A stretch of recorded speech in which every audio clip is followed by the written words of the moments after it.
Assalamualaikum warahmatullahi wabarakatuh. Ketemu lagi dengan saya, trainer Amir Faisal. Kalau Anda ingin tahu kurikulum vitae saya, bisa klik di Google, ketik trainer Amir Faisal. Kemudian kalau Anda ingin bergabung di fanpage saya, di sana Anda bisa menemui artikel-artikel saya, juga training online gratis saya, ya. Anda bergabung di fanpage saya, juga ketik trainer Amir Faisal tapi di Facebook. Ya, di sana Anda bisa menyimak, ada sekitar 13 artikel tentang NLP, Neuro Linguistic Programming. Ya, Anda bisa mengajukan pertanyaan-pertanyaan dan akan saya jawab.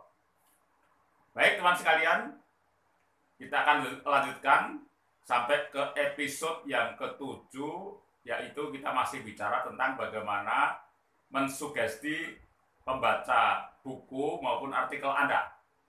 Ya. Jadi hari ini yang kita bahas adalah bagaimana membuat judul. Ya. Jadi judul ini seperti gambar di sebelah kiri saya. Di sini ada 3 judul buku saya di sana.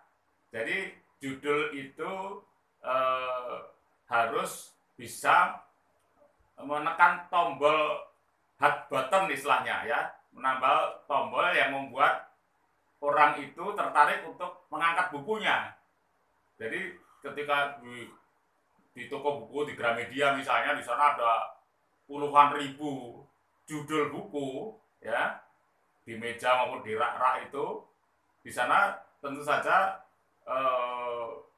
orang akan tertarik kepada judulnya dulu, ya, sebelum orang itu akan memutuskan untuk mengangkat buku itu untuk dilihat. Dia akan lihat judulnya dulu. Jadi judul ini merupakan hot button, ya, kalau istilah lampu itu dia saklarnya, ya. Baik, di situ ada sebuah teori yang berikan oleh Bowie de Potter, ya. Dia mengatakan kesan lebih cepat ditangkap ketimbang pengetahuan. Jadi pengetahuan itu, isi dari buku itu adalah pengetahuan.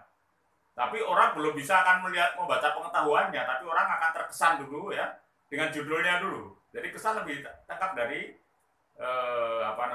pengetahuannya, ya. Nah, di situ Anda bisa lihat di situ salah satunya, misalnya saya lihat yang sampulnya warna biru Tosca itu, ya. Itu buku itu judulnya Tiba-tiba Jadi Bos, ya. Tiba-tiba jadi bos, ya. Sebenarnya apa isi buku itu? Jadi isi buku itu sebenarnya isinya tentang leadership, ya, bagaimana memimpin kantor, memimpin perusahaan, ya, bagaimana memanajemeni perusahaan, ya. Coba kalau buku itu saya tulis judulnya misalnya manajemen perusahaan, ya. Orang tertarik nggak?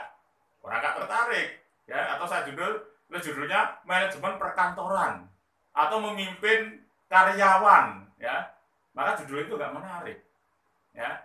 Maka judul itu kita bikin supaya berkesan, supaya impresif. Judulnya saya ganti dengan Tiba-tiba Jadi Bos. Jadi ada unsur dan ini kata-kata tiba-tiba jadi bos ini tentu akan langsung mengangkor kepada orang-orang yang diangkat jadi kepala staf, diangkat jadi kepala seksi, kepala bagian, manajer, general manager, ya, direktur, ya.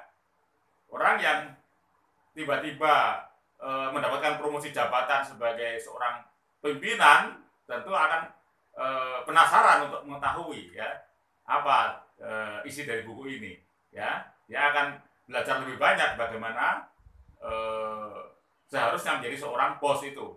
Dan ini buku ini 100% adalah pengalaman pribadi, ya, pengalaman pribadi ketika dulu saya diangkat juga jadi branch manager, ya. Oke, teman sekalian, itu salah satunya. Kemudian yang sebelah sini, ya, yang sebelah kanannya, itu judulnya adalah Waking Hypnosis, ya. Sebenarnya buku yang berisi tentang waking hypnosis itu banyak, gitu. Tapi selama ini saya lihat di Gramedia, ya, tidak ada yang khusus mencantumkan itu, ya. Maka saya cantumkan di situ waking hypnosis, dan nyatanya buku itu cukup laris dan masuk di rak bestseller, ya. Kemudian di situ subjudulnya adalah waking hypnosis untuk menjual, untuk komunikasi, untuk presentasi bisnis dan sebagainya. Ya, nah ini namanya hot button ya dalam membuat judul.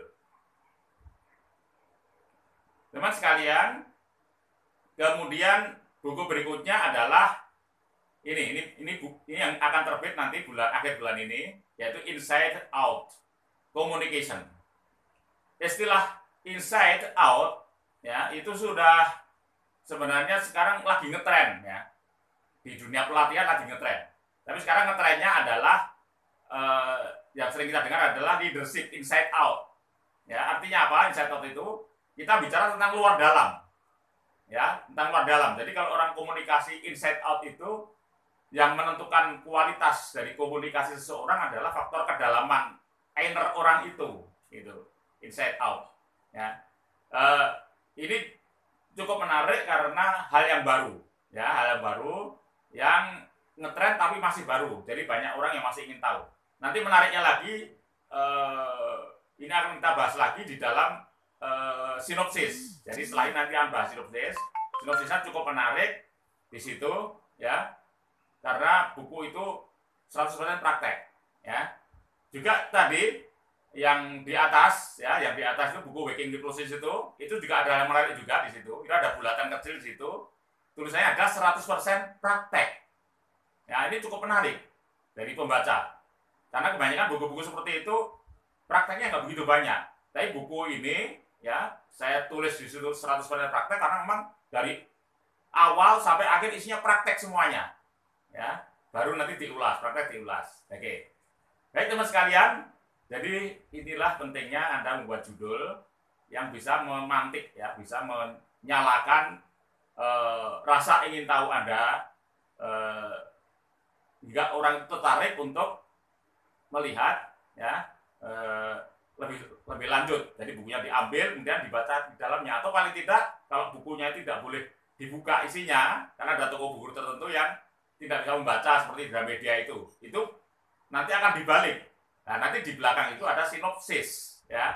Nah, sinopsis itu juga harus nanti kita manage sedemikian rupa supaya juga ada hot buttonnya, ya. Dan nanti pembahasan kita yang ke-8 adalah tentang bagaimana membuat sinopsis. Baik teman sekalian, kita akan jumpa lagi pada episode yang ke-8 nanti, yaitu bagaimana membuat sinopsis yang impresif. Baik, sampai ketemu lagi pada episode berikutnya. Sekian, assalamualaikum warahmatullahi wabarakatuh.